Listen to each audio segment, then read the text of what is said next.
करने और कराने के लिए साधन के रूप में करने जा रहे हैं। इस कर्म को और इसके कर्म फल को भी आपको अर्पित करते हैं। ओम शांति शांति शांति। सबको सादर नमस्ते जी। देखिए,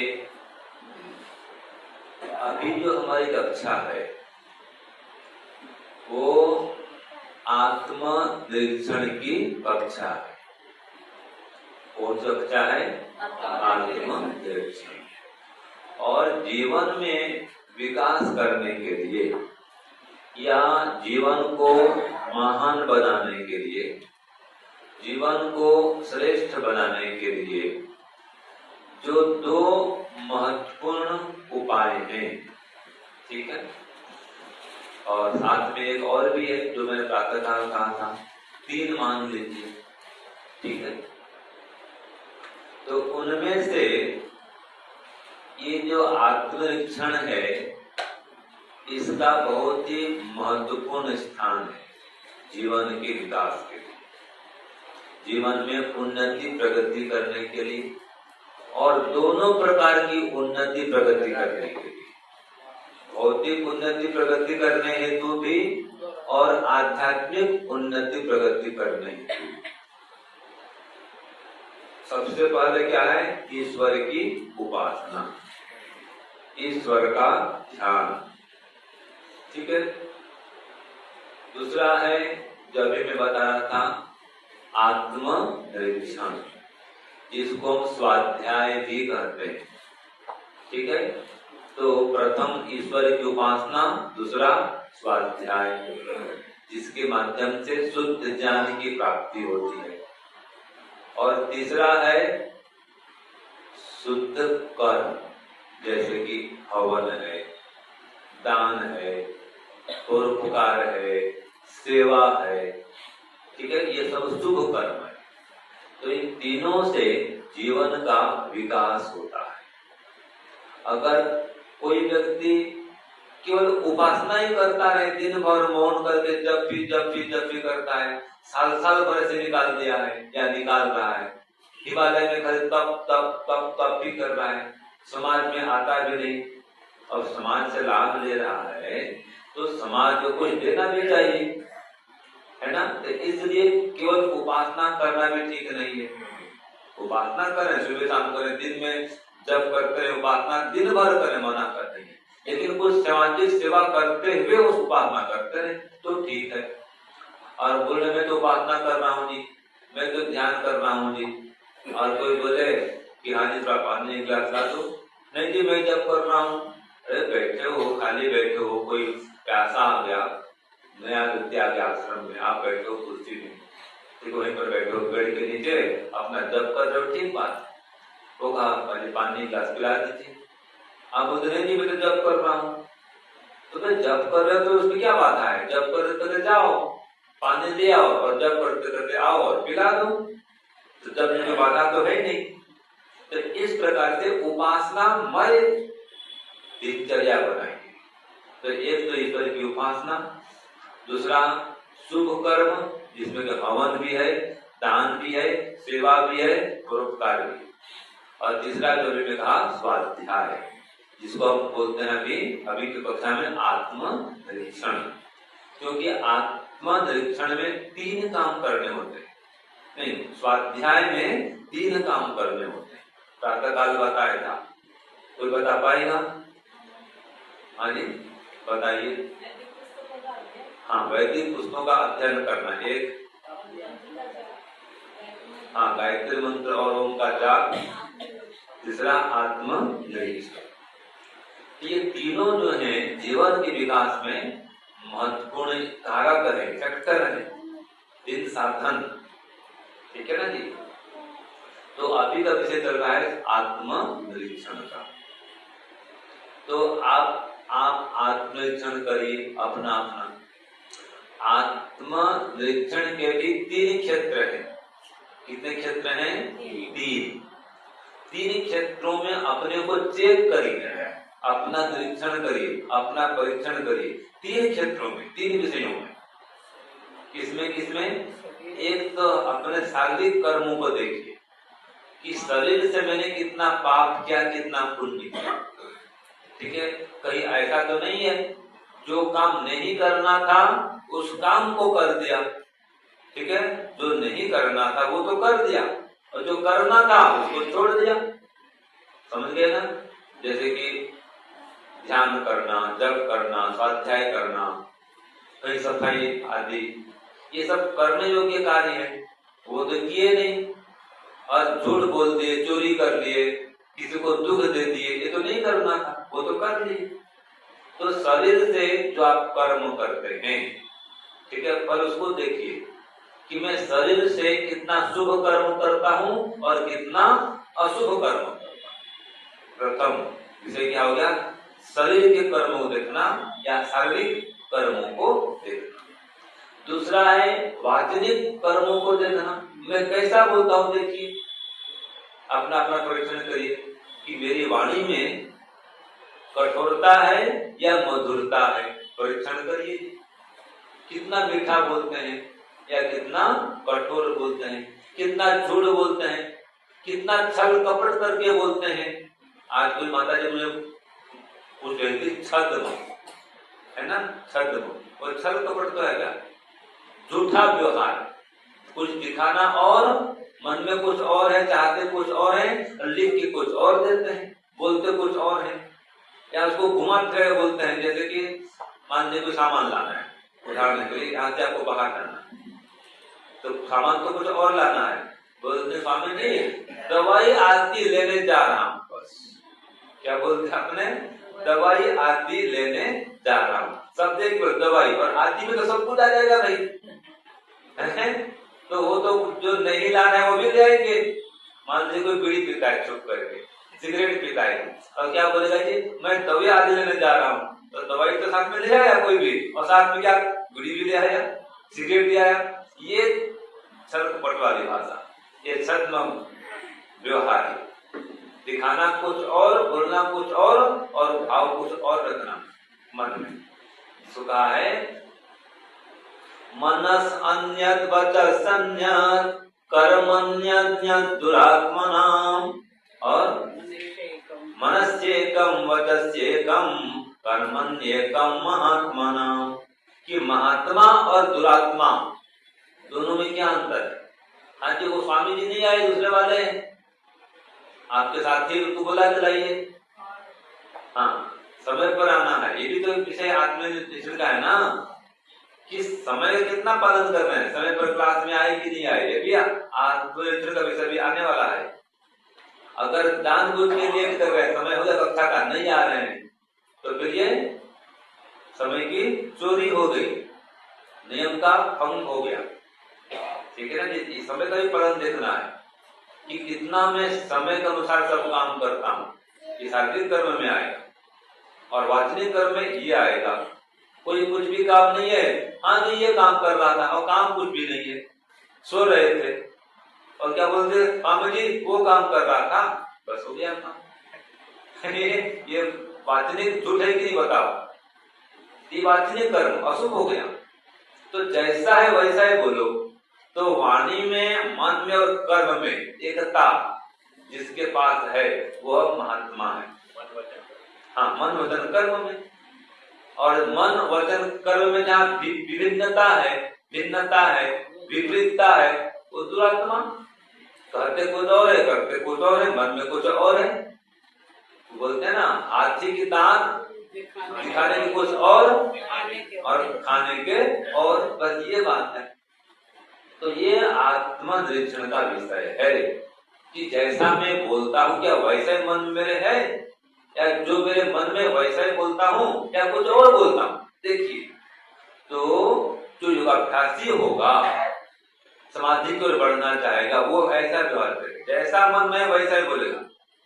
जैसे हमारे कोई ब्रह्मचारी गण है, मान लीजिए इन्हें कोई काम करवाना है मुझसे या कोई अनुमति लेनी है, ठीक है, तो ऐसा शब्द प्रयोग करेंगे या ऐसा लिख देंगे कि हाँ जाओ जाओ कर दो, लेकिन उसके बहाने ऐसा कुछ उसमें लिखा होगा कि उसके साथ में कुछ वो बोलते हैं लूप होल, क्या बोलते उसको, लूप होल बोलते हैं ना जी। तो इसमें ऐसा कुछ छुपा होगा कि वो तो मुझे प्रकट नहीं किए, लेकिन वही काम भी कर दिए जो मुझे प्रकाशित नहीं किए थे, मेरे पास में बताए नहीं थे। अब उद्देश्य तो वो चीज करना था, उसको छुपा दिए, कुछ और लिख दिए या कुछ और कर दिए। कोई भी, आप तो बेटे भी ऐसे करते होंगे, मित्र भी, पति भी, पत्नी भी, सभी लोग ऐसे करते हैं, शिष्य भी, मित्र भी। तो ये जो है योगाभ्यास के अनुकूल व्यवहार नहीं। मान लीजिए पैसा पर्याप्त है, मान लीजिए आपके पास में, और जो पूछते हैं कितना पैसा है, 1000 2000 होगा, जबकि 15,000 रुपए रखे हैं अपने पर्स में।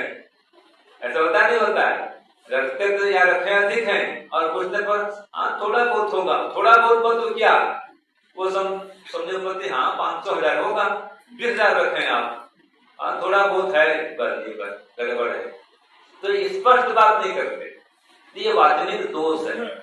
ये भी आत्मनिरीक्षण करिए कि कहीं मैं वाचनिक दोष तो नहीं करता हूँ, और मानसिक दोष की तो बात ही छोड़ दीजिए, बस उसको तो बात ही नहीं करनी है कोई।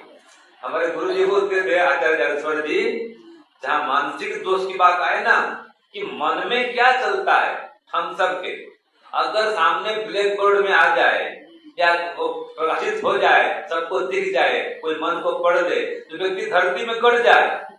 ऐसे आचार्य बोलते थे हमारे, आपने भी सुना होगा कि हम दूसरों से प्रति मन में क्या सोचते हैं, अगर वो ब्लैक बोर्ड में लिखित हो जाए तो क्या होगा जी, व्यक्ति सामने आ नहीं सकता है, समाज को मुंह दिखा नहीं सकता है। ये सच्चाई है कि नहीं है? ये आत्मनिरीक्षण ये है।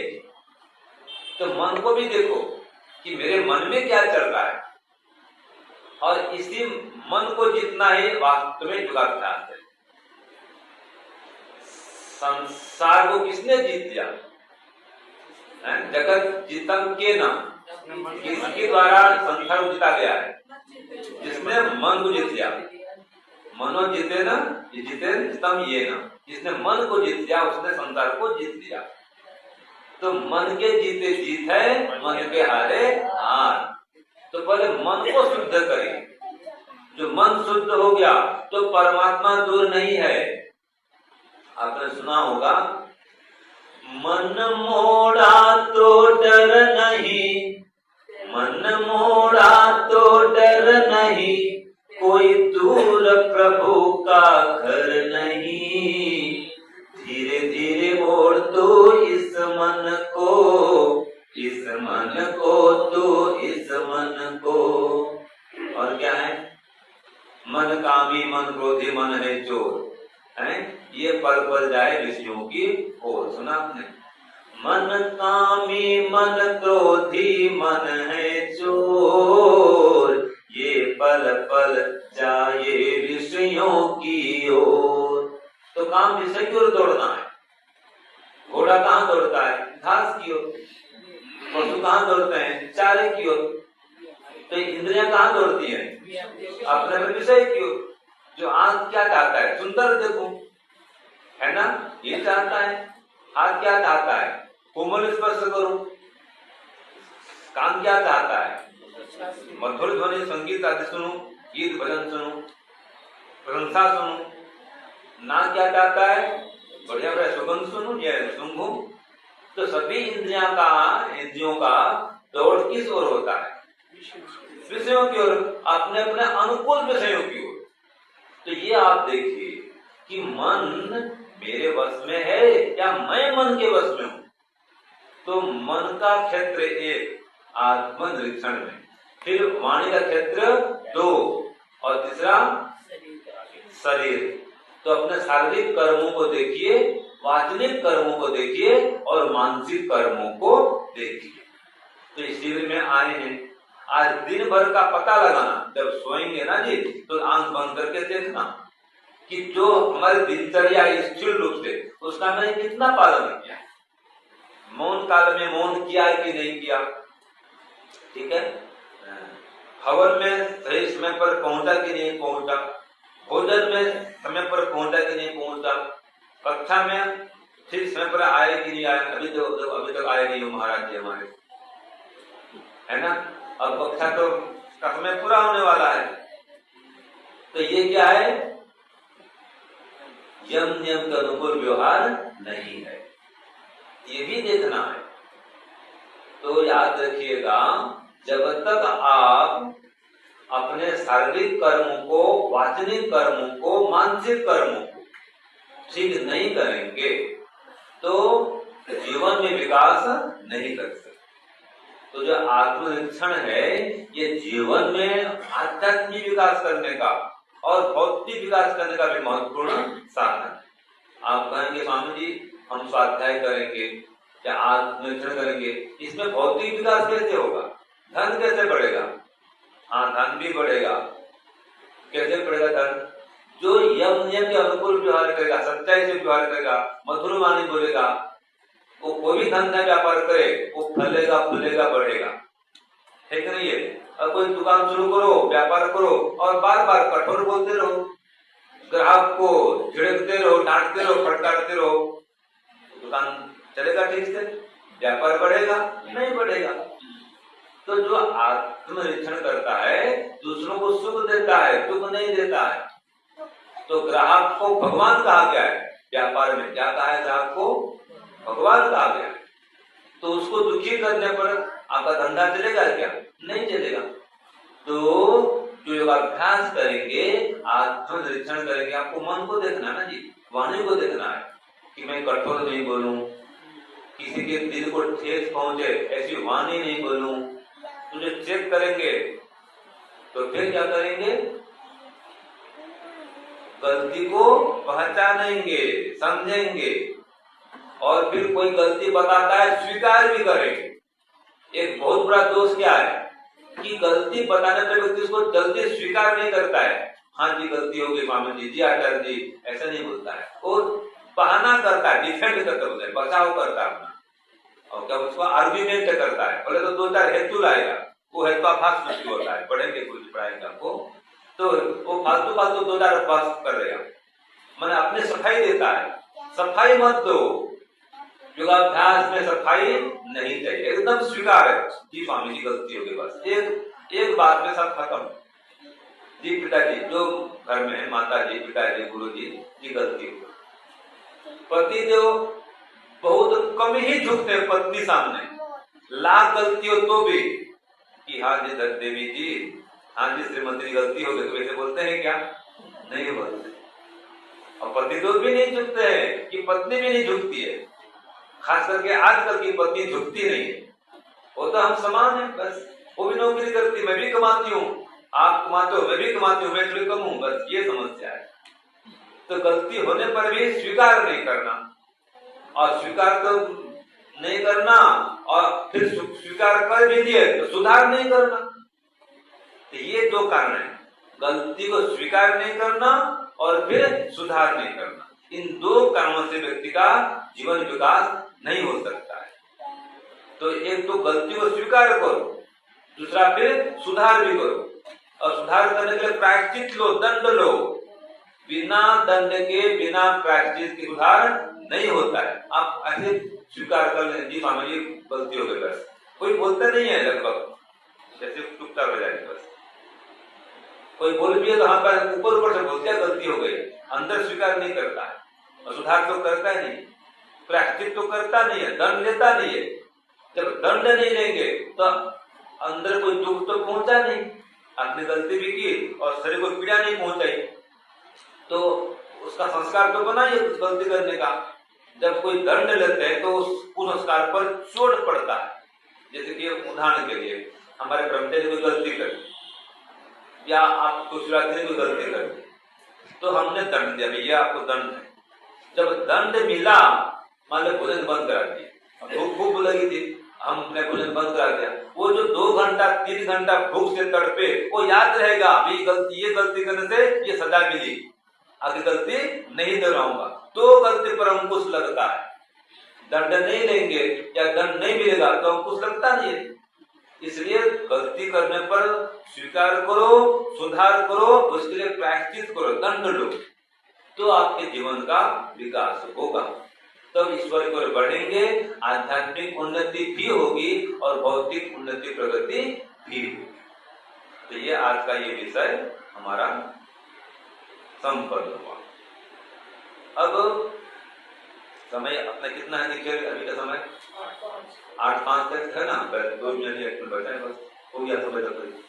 तो ये आप सोने के पहले विचार करिएगा कि मेरा जीवन किस ओर बढ़ रहा है।